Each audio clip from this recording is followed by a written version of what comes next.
Hi guys, welcome back to another Supplementals episode, and I am really excited to share some interesting stories on both periods of history that we kind of talk a lot about, but from different vantage points, and then some books that really did some interesting things that I was just not expecting. So this was a good unexpected list, although some of them succeeded better than others. So these are in no particular order, but I figure I will start back in revolutionary times with Revolutionary Roads, Searching for the War That Made America Independent, ...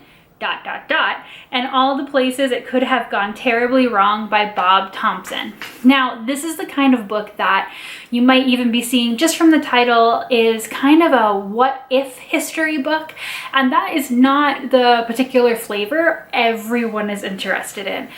But here's what's super fascinating about this book. Bob Thompson went to many different Revolutionary War battlefields and looked at the actual terrain. He talked to historians and other local archivists and stuff like that. And really, as he's describing these battlefields to you, he is really mapping it onto the terrain in a way that is really interesting and kind of mixes the best of that like travelogue history book with really interesting discussion of like, you know, if the American troops had been here or if they had turned this way, and really being able to say, well, this is a bog and this is a hill. And some historical battles and the way we think about them, the way that the terrain itself really impacted those battles. And it was so well done, and also just like really funny and colloquial. It really does feel like a friend in the audiobook is narrating this travel history adventure that they've had and telling you about the people that they met and what they saw. So I'm not a super big fan of battle history as it is, but this is a book that, because Bob Thompson took such a unique approach to it, I really did enjoy it. And because the approach was so unique and I enjoyed the writing so much, I really didn't mind the what if-ism, right? This kind of, you know, prospecting of, well, if this had been different or this had been different, this could have happened and this could have happened. And again, I realize that some people who read history, that's really just not their favorite thing. And in fact, it's kind of a pet peeve for some people. But this book is the only time that I've enjoyed it this much. So if this kind of like on the ground history book is something that you think that you would be interested in, I highly recommend it. Even like I said, the audiobook, it really just feels like a friend telling you a story, along with learning definitely elements about these battles that probably aren't talked about in typical narratives because they aren't as focused on the terrain like this book is. So again, I did not expect to enjoy this book this much. I really did, and I would recommend it to anyone else who's interested in some different perspectives on American Revolutionary War history. Sticking in a similar time period, we have American Inheritance, Liberty and Slavery in the Birth of a Nation, 1765 to 1795 by Edward Larson.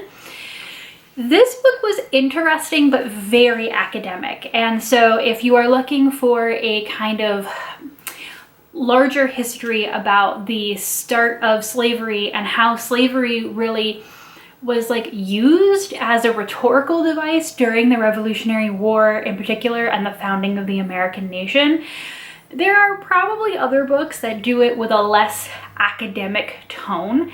This book is a little bit dense, and there is definitely parts of the structure that were a little weird and I didn't quite understand why they worked that way.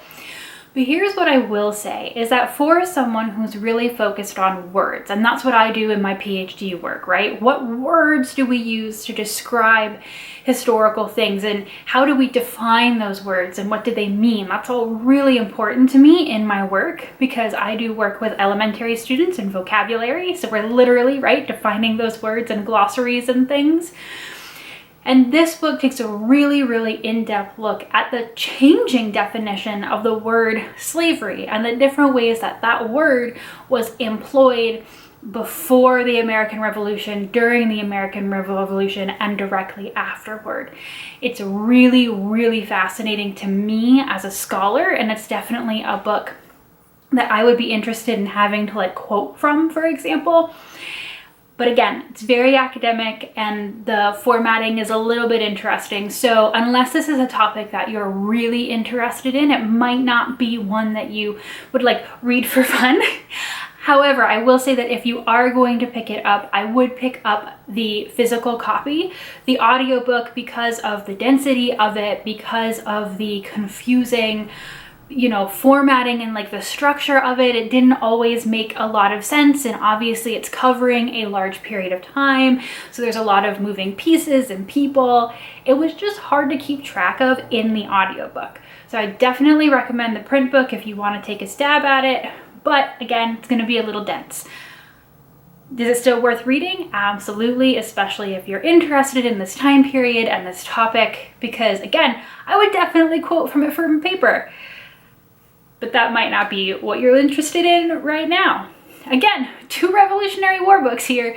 Revolutionary Roads, absolutely for a more general read. This one, definitely more academic. I did not realize when I read it that this book had won the Pulitzer, but I also read Freedom's Dominion, A Saga of White Resistance to Federal Power by Jefferson Cowie. Now, when I saw that title and when I read the description, I thought, oh, this is really interesting. And I put it here in the video because in the same way that the last book I just talked about was really thinking about the definition and usage of the word slavery in political documents and letters and, you know, war cries about the Revolutionary War versus the other ways that it's being used in the actual institution of slavery, this book is really looking at the way that freedom as a word and a concept is very uniquely defined in America, and how that definition of the word, if you will, has been used since the birth of this nation as well. What I wasn't really aware of is that the way that Jefferson Cowie tells you this story in this book is through a micro history of this one county in Alabama, which is the home county of George Wallace, who had a very, very loud run for the presidency, as well as famous for some segregation now, segregation forever stands in the South. And it tells you the story through different periods of time. So like, you know, very early in America's history, during the Civil Rights Movement, and like this movement in time, and how the word freedom has been used and how it's been defined and described and weaponized to mean something that's not just freedom for everyone, right? To be used in a very specific way for whites and a very specific way for people of color, and those two definitions are not always the same, and in fact can be working in direct opposition to each other. It's really interesting. However, the story is often told through stories of violence and disruption, and so it is not an easy read, for sure. It is something, it's a large book, it's a dense book, and you're covering a lot of time and history and a lot of violence, particularly against African Americans and other people of color. So again, it's not an easy read, but if you are willing to commit to it, there is a reason that this won one of the biggest literary prizes like in the world. It's so well done, it's so interesting, and I know that while I wasn't able to listen to some portions of it for a long period of time because I really needed to sit with it and digest it, it was really worth reading even if it was unexpected. So there's a reason it won this award. It is really good. It is something you have to commit to and be ready to read, but definitely worth your time. Absolutely. So scooting down the road of American history into the Civil War, we have Differ We Must, How Lincoln Succeeded in a Divided America by Steve Inskeep. I will be honest with you, the only reason I checked out this book was because it is written by Steve Inskeep, and he is a very famous personality on NPR. And so I figured, hey, I'm gonna check out the audiobook, and even if it's not that great, it's still narrated by Steve Inskeep, and he is just really fantastic to listen to, and he's been doing NPR for ages, so he really knows what he's doing. I will be honest, as someone who has read quite a few books on Abraham Lincoln, I don't necessarily know that this taught me anything new or gave me any new insight on Lincoln. Really what it is, every chapter is its own story, and it's a story of Lincoln and his relationship with someone else and how he either compromised with them or got them to change their mind. Basically, they're all stories about how, you know, Lincoln was kind of up against someone with different ideas, or there was a challenging idea that he needed to create consensus on, and you know that this idea of the Civil War not being the only time in his life that he did this, and that he made a career out of reaching consensus or, you know, building bridges with people on the other sides of issues. So each story is its own each chapter is its own little short story, and I mean, it's interesting, and I think at some times, though, what I was really interested in was how well Steve Inskeep was narrating and not necessarily the story itself.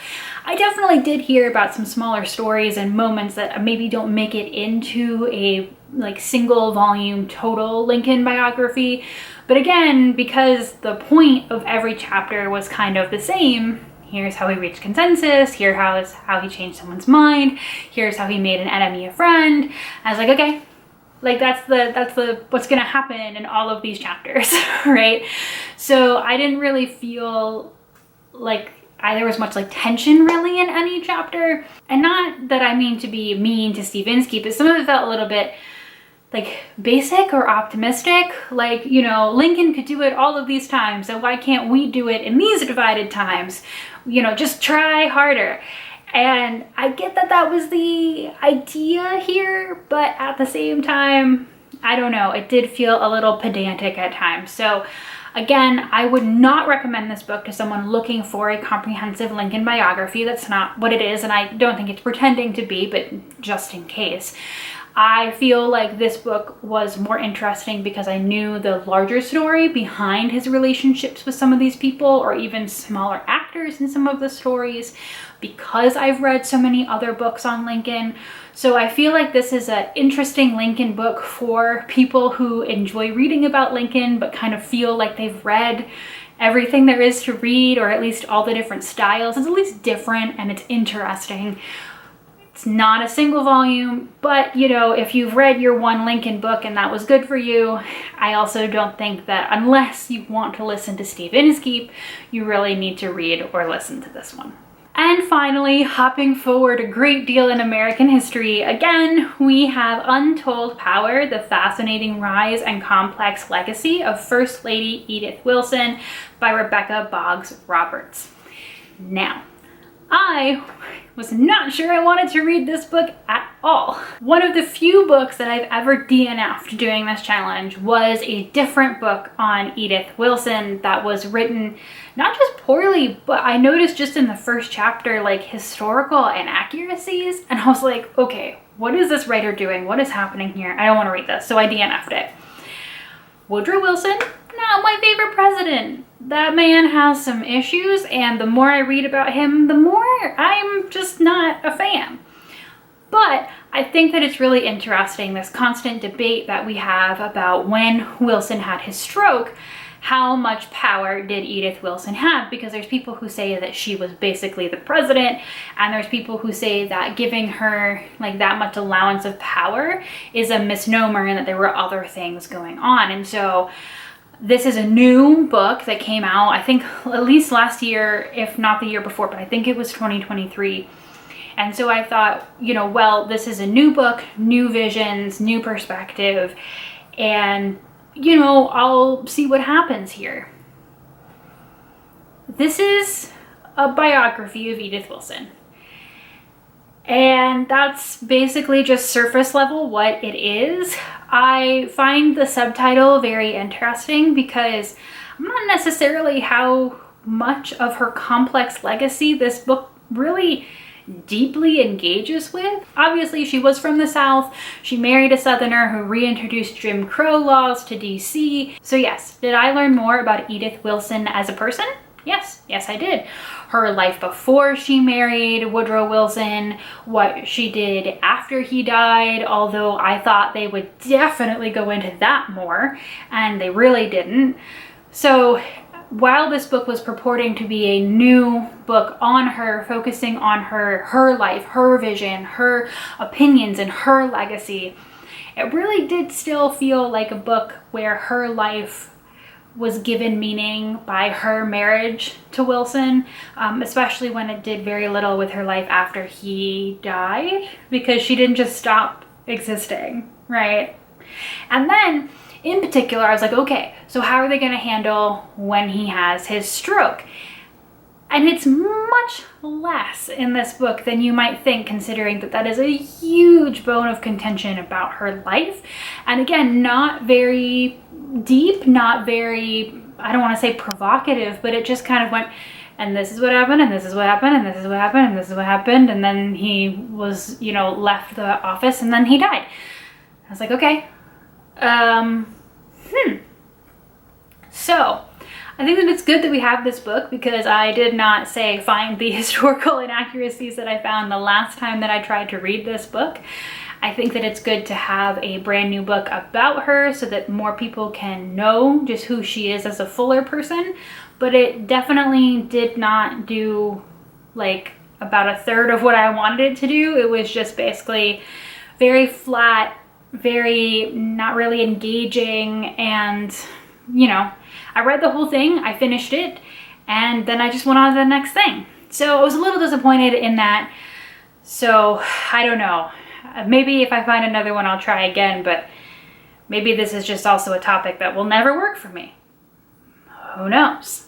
So that is 5 more books spanning a lot of different eras of history and many stories, topics like the Revolution and Lincoln that are covered quite widely, but I really did feel like many of these books offered a fresh perspective or a new idea to these, except for maybe the last one.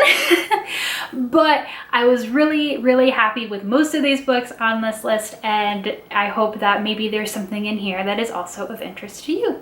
Believe it or not, I'm running a little bit behind with these, but I have to get all my romance arcs in. So I will see you guys again with another one of these when I have a spot in my calendar.